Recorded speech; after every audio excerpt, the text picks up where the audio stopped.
Hello friends, வீட்டில் இருக்க பொருளை வச்சு ஈஸியாக பண்ணக்கூடிய இந்த ரெசிப்பியை மறக்காமல் ட்ரை பண்ணி பாருங்கள்.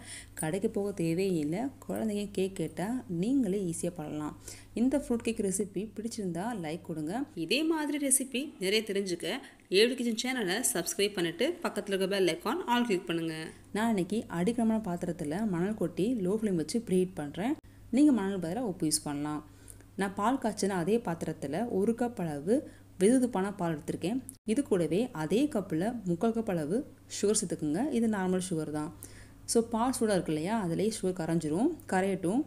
நம்ம அந்த கேப்பில் கேக் பண்ணுறதுக்கான மோல்டு ரெடி பண்ணிடலாம்.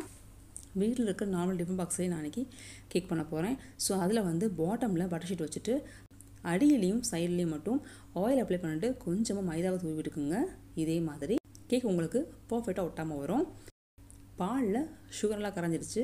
இது கூட 3 டீஸ்பூன் அளவுக்கு லெமன் ஜூஸ் ஆட் பண்ணிக்கோங்க. உங்கள்கிட்ட வினிகர் இருந்தால் நீங்கள் அதை கூட லெமனுக்கு பதிலாக யூஸ் பண்ணிக்கலாம்.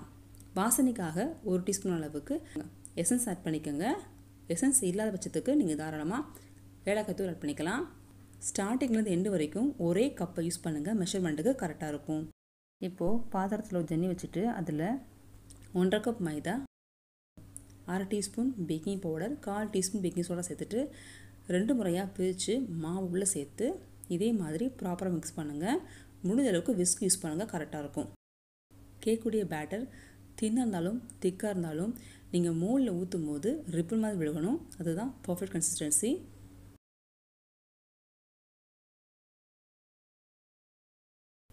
ஃபைனலாக இது கூட 4 டீஸ்பூன் அளவுக்கு ஆயில் சேர்த்துக்குங்க. இது ரீஃபைண்ட் ஆயில். கலர்ஃபுல்லாக இருக்கிறதுக்காக டியூட்டி ஃப்ரூட்டி ஒரு 1/4 கப் சேர்த்துக்குங்க. இப்போ பேட்டர் ரெடி ஆயிடுச்சு. மோல்டில் ஊற்றிக்கலாம். இதே மாதிரி டேப் பண்ணிவிட்டு டாப்பிங்க்கு கொஞ்சமாக டியூட்டி ஃப்ரூட்டி ஆட் பண்ணிக்கோங்க. இப்போ பேட்டர் ரெடி ஆயிடுச்சு.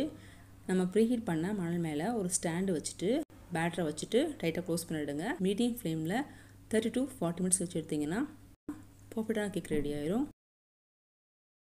இது இப்போது கம்ப்ளீட்டாக கூல் ஆகட்டும். 10 நிமிஷத்தில் நீங்கள் டின்னை விட்டு கேக்கை வெளியே எடுத்துருங்க. அவ்வளோதாங்க, ரொம்ப ஈஸியான சூப்பர்வான ஃப்ரூட் கேக் ரெடி. இந்த ரெசிபி மறக்காமல் ட்ரை பண்ணி பாருங்கள். தேங்க்யூ ஃபார் வாட்சிங்.